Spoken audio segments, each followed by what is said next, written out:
Assalamualaikum warahmatullahi wabarakatuh.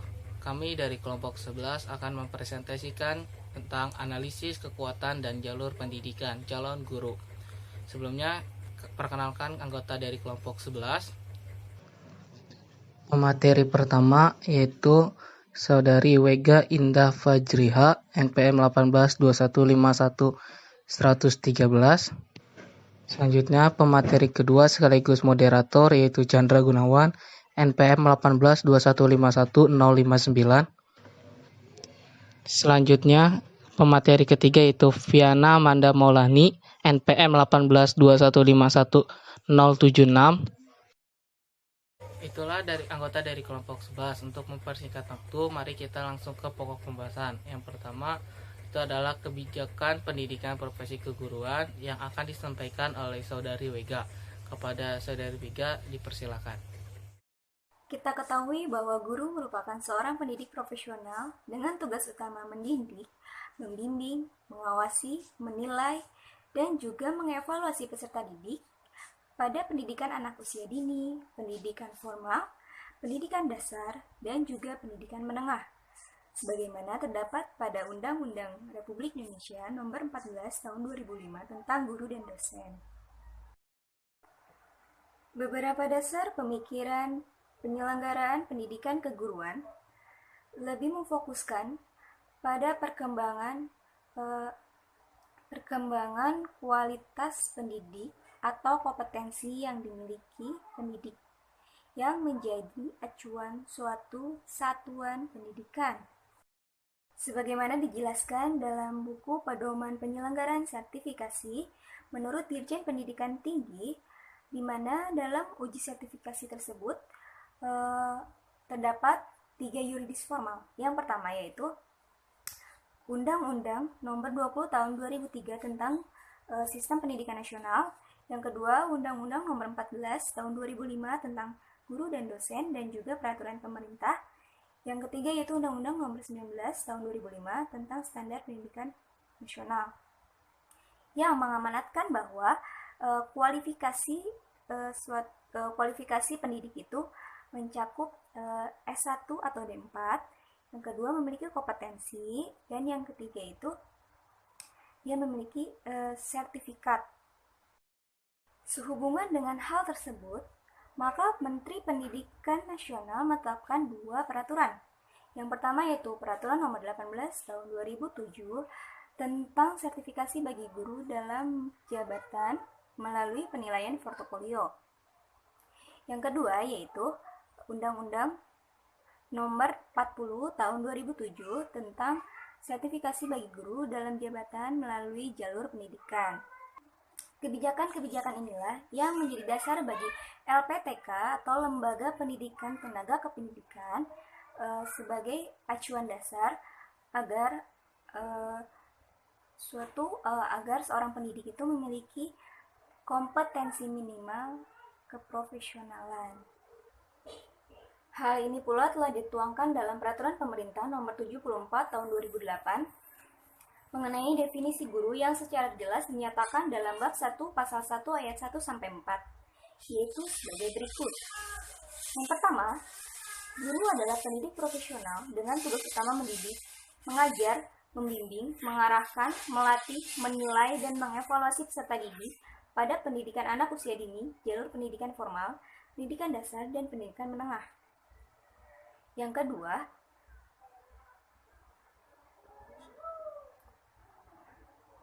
kualifikasi akademik adalah ijazah jenjang pendidikan akademik yang harus dimiliki oleh guru sesuai dengan jenis, jenjang, dan satuan pendidikan formal di tempat penugasan. Yang ketiga, sertifikasi adalah proses pemberian sertifikat pendidik untuk guru. Yang keempat, sertifikat pendidik adalah bukti formal sebagai pengakuan yang diberikan kepada guru sebagai tenaga profesional. Dari isi peraturan pemerintah tersebut, maka jelaslah bahwa profesionalitas guru sangat penting dan tentunya akan berdampak pada lembaga mana yang akan mencetaknya. Nah, hal ini akan terlihat pada saat guru tersebut akan melakukan suatu ujian sertifikasi.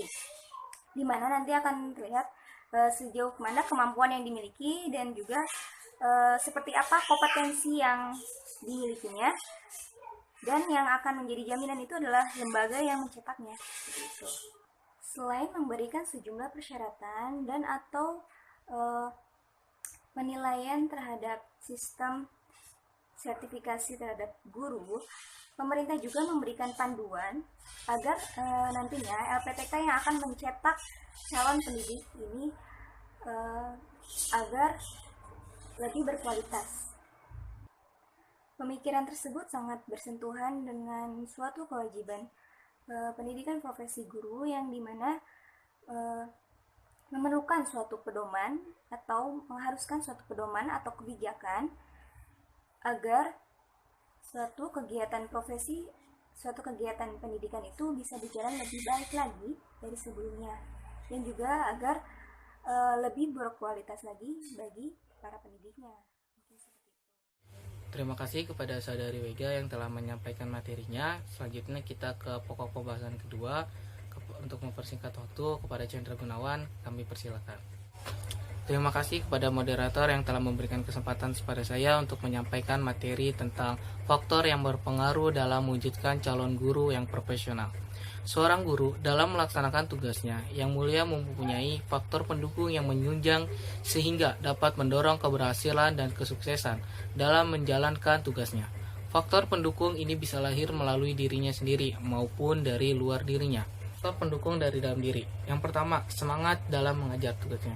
Seorang pendidik hendaklah memiliki semangat yang kuat dalam menjalankan tugasnya, sehingga ia dapat bertanggung jawab dengan baik dan mendidik, mengarahkan, memotivasi para peserta didik. Semangat dalam dirinya sangatlah berdampak pada cara seorang pendidik mengajar. Apabila semangat dalam mengajar atau dalam dirinya rendah, maka dia akan mengajar secara asal-asalan, bahkan tidak akan masuk kelas. Otomatis di sini berdampak pada siswa juga. Apabila seorang guru tidak memiliki semangat yang dalam mengajar, siswa akan menjadi bodoh, malas, dan menjadi siswa yang berbelakang dan mendapatkan informasi yang rendah.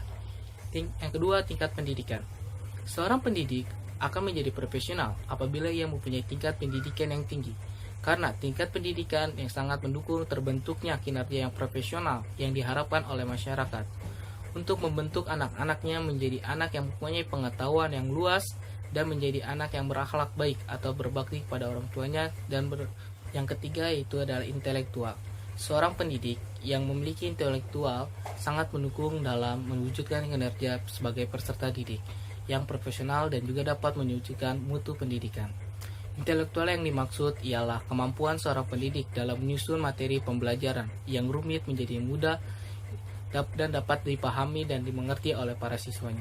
Kemampuan seorang pendidik dalam menyesuaikan suasana pembelajaran yang nyaman sehingga menjadi nyaman, senang, dan mudah menerima pembelajaran yang disampaikan oleh gurunya. Kemampuan dalam menjaga sikap, perilaku di dalam kelas maupun di luar kelas. Yang keempat, ada tuntutan tugas yang dihadapi. Seorang guru menjadi lebih profesional dalam menjalankan tugasnya karena merasa dirinya memiliki tanggung jawab yang besar yang harus ia tekuni. Dengan adanya tuntutan ini, seorang pendidik merasa dirinya mempunyai tanggung jawab dan harus menjalankan tugasnya dengan sebaik-baiknya karena pendidik merasa ia sebagai suatu tauladan yang akan diikuti oleh peserta didik. Yang keempat selanjutnya itu ada etos kerja guru. Seorang pendidik hendaknya mempunyai etika yang baik karena pendidik harus memperlihatkan etika yang baik saat mengajar kepada para siswanya, peserta didiknya. Etika ini sangat penting bagi para peserta didik untuk mencerminkan martabat guru sebagai tauladan yang patut dicontohi atau diikuti. Itu adalah faktor yang ada di dalam diri. Selanjutnya ada faktor pendukung dari luar dirinya. Yang pertama itu ada kurikulum. Kurikulum ialah rancangan pembelajaran yang ditetapkan oleh pemerintah sebagai acuan dalam mengajar dan belajar, dan yang bertujuan untuk membentuk pendidikan yang tepat dan sesuai dengan perkembangan zaman. Dan kebutuhan masyarakat kurikulum ini sangatlah mendukung bagi seorang guru dalam mewujudkan keprofesionalitasannya, karena seorang guru dapat mengetahui bagaimana cara, metode, dan mengajar yang sesuai dengan perkembangan siswa. Namun apabila kurikulum ini tidak ada, seorang guru akan menjadi bingung saat mengajar karena tidak ada mempunyai acuan bagaimana seharusnya cara mengajar yang tepat dan apa buku yang harus dia pakai dalam mengajar. Selanjutnya itu ada suasana atau kondisi kelas. Faktor yang mendukung guru dalam mewujudkan kinerja yang profesionalitas yakni suasana atau kondisi dalam kelas. Karena kondisi sangat berpengaruh bagi seorang pendidik dalam mengajar dan juga siswanya. Contoh, apabila di dalam kelas suhunya panas, otomatis proses pembelajaran sangat terganggu karena pasti banyak siswa yang tidak akan fokus kipas-kipas atau melakukan hal yang lain dari kegiatan proses pembelajaran mengajar. Namun apabila di dalam kelas suasana sejuk, proses pembelajaran akan menjadi lancar dan siswa atau peserta didik akan lebih fokus untuk memperhatikan seorang guru. Selanjutnya ada sarana dan prasarana. Sarana yang menunjang dapat mendukung seorang guru dalam mewujudkan kinerjanya profesional karena sarana merupakan alat bantu seorang peserta didik dalam memberikan informasi atau sebagai alat tunjang dalam menambah wawasannya. Apabila sarana sudah terpenuhi, otomatis wawasan seorang guru dalam mengajar semakin luas. Sarana yang dimaksud ialah buku, papan tulis, komputer, dan lain sebagainya yang dapat menunjang dalam proses pembelajaran dan pengajaran. Itulah mungkin yang bisa saya sampaikan tentang faktor-faktor yang mempengaruhi dalam mewujudkan calon guru yang profesional. Saya kembalikan kepada moderator. Terima kasih kepada Chandra Gunawan yang telah menyampaikan materinya. Selanjutnya kita ke pokok pembahasan ketiga, yaitu analisis kekuatan dan jalur pendidikan calon guru yang akan disampaikan oleh Saudari Viana. Kepada Saudari Viana dipersilakan. Di sini saya akan bahas mengenai analisis kekuatan dan jalur pendidikan calon guru. Menurut Nurul Faik yang dikutip oleh Umi Khotimah pada tahun 2009, berkenaan dengan model penyelenggaraan pendidikan bagi guru dikenal dengan dua model.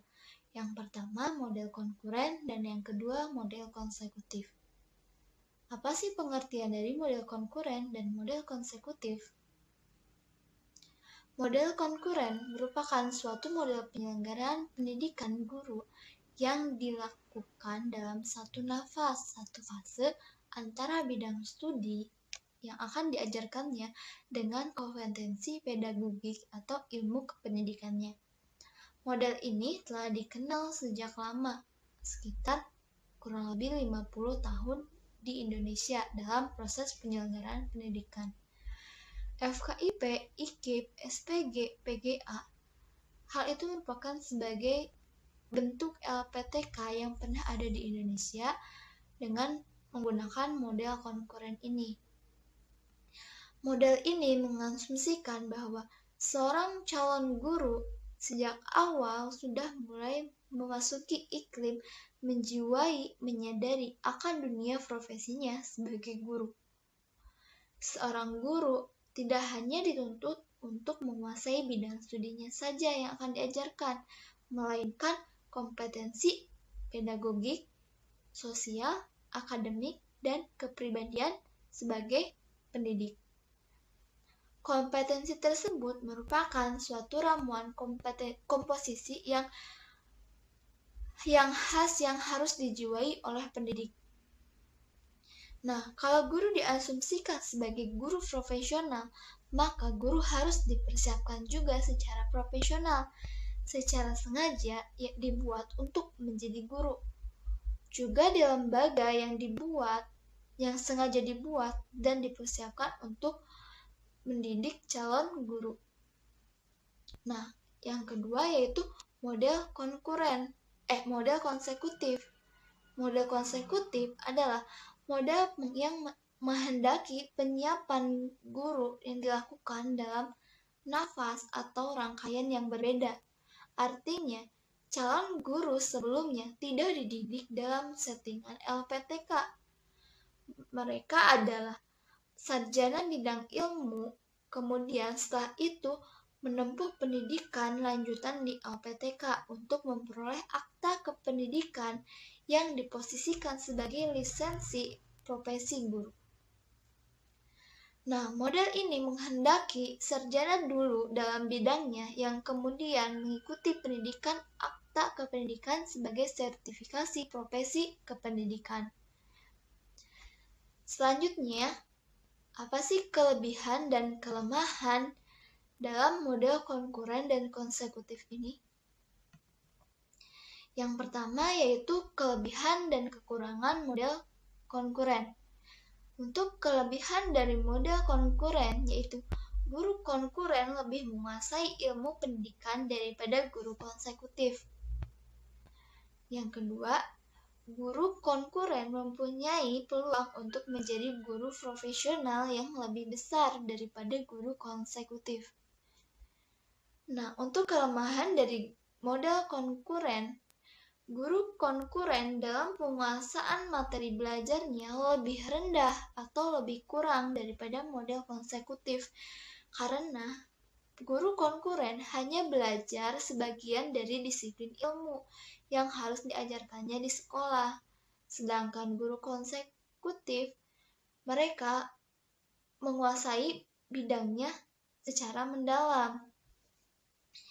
Hal ini dapat diatasi dengan guru konkuren lebih mempelajari lagi bahan atau materi ajar. Untuk kelemahan dari guru konkuren,